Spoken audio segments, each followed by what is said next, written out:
जो गौरक्षक हैं, गोबर भक्त हैं, अंधभक्त हैं, वो सारे के सारे कहाँ गायब हो गए। अगर दम है तो जाएं। अस्सलाम वालेकुम दोस्तों, मैं मोहम्मद हुसैन। दोस्तों, हर तरफ सिर्फ राम मंदिर हो रहा है, लेकिन इस देश में कुछ ऐसी भी खबरें हैं जिसको आप लोगों के सामने रखना ज़रूरी है। इन खबरों को सुनने के बाद आप लोग हैरान में पड़ जाएंगे, आखिर मेन स्ट्रीम मीडिया किस तरह से आप लोगों से सच छुपाता है। दरअसल जो आप लोगों को दिखाया जाता है गोदी मीडिया द्वारा, पर्दे के पीछे कुछ और होता है। खैर, कुछ ऐसी खबरों को लेकर आया हूं जिसको आप लोग सुनने के बाद सोच में पड़ जाएंगे।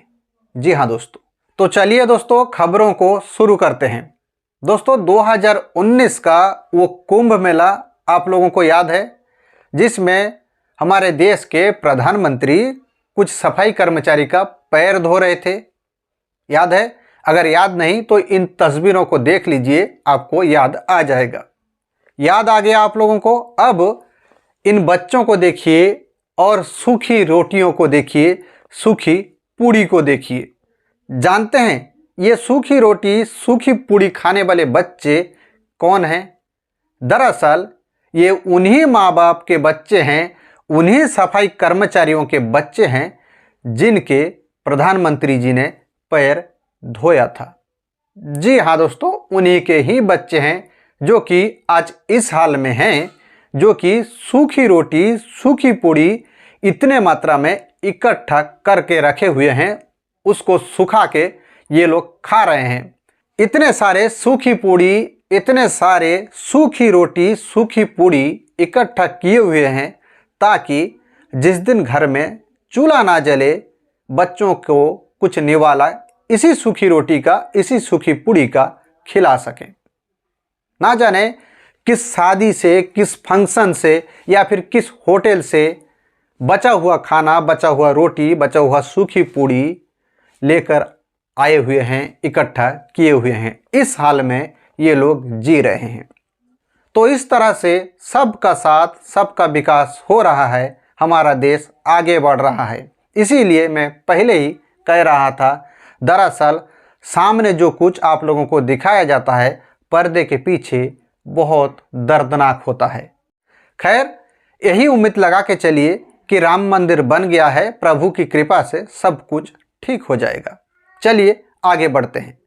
दोस्तों, इस देश में आए दिन, बल्कि हर दिन अगर बोला जाए, हर रोज अगर बोला जाए तो कुछ गलत नहीं होगा, हर रोज कहीं ना कहीं गौरक्षा के नाम पर मुसलमानों के साथ दुर्व्यवहार किया जाता है, बल्कि उनके साथ इस तरह से मारपीट किया जाता है। कहीं पर वो मुसलमान जान से हाथ धो बैठते हैं तो कहीं पर वो अपाहिज हो जाते हैं। लेकिन दरअसल पर्दे के पीछे क्या चल रहा है, वो सारे गौरक्षक कहाँ छुप जाते हैं, वो सारे अंधभक्त, गोबर भक्त कहाँ छुप जाते हैं जहाँ पर गौशाला में सैकड़ों में गाय मारी जाती है। जी हाँ दोस्तों, राजस्थान के राजगढ़ जिले में एक गौशाला है जिसका नाम है श्री कृष्ण गौशाला। उसमें 300 से ज़्यादा गायों की मौत हो चुकी है, 300 से ज़्यादा गौवंश की मौत हो चुकी है। पिछले साल अगस्त, सितंबर और अक्टूबर की महीनों में, इन 3 महीनों में 300 से ज़्यादा गायों की मौत हो चुकी है। उसके बाद से लेकर अब तक उसका कोई हिसाब रखा नहीं गया, कोई रिकॉर्ड मेंटेन नहीं किया गया, आखिर कितने गायों की अब तक मौत हो चुकी है। सिर्फ पिछले साल 3 महीनों की, अगस्त, सितंबर और अक्टूबर महीनों की अगर हिसाब लगाया जाए तो 300 से ज़्यादा गायों की मौत हो चुकी है।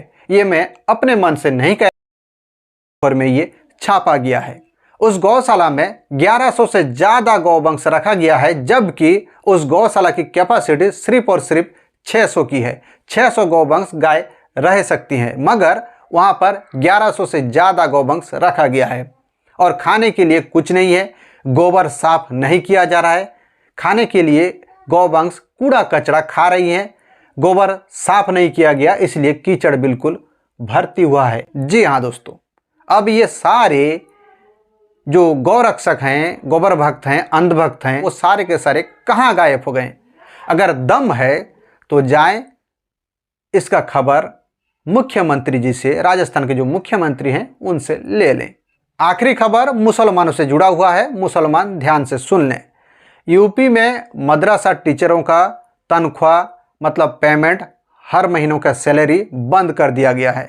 मदरसा मॉडर्नाइजेशन स्कीम के तहत जिन टीचरों को, जिन शिक्षकों को रखा गया था, जो लोग अंग्रेजी, मैथ, साइंस जैसे किताबों को पढ़ाते थे, उन लोगों का तनख्वाह बंद कर दिया गया है, सैलरी बंद कर दिया गया है। पहले इसको केंद्र सरकार ने बंद किया था, अब राज्य सरकार ने भी मतलब यूपी सरकार ने भी बिल्कुल खुलेआम बोल दिया है कि इन लोगों को, इन शिक्षकों को कोई तनख्वाह नहीं मिलेगी। तो खैर दोस्तों, यही था खबर। अगर आप लोगों को मेरा वीडियो पसंद आया हो तो मेरे चैनल को सब्सक्राइब कर लीजिएगा। Thank you.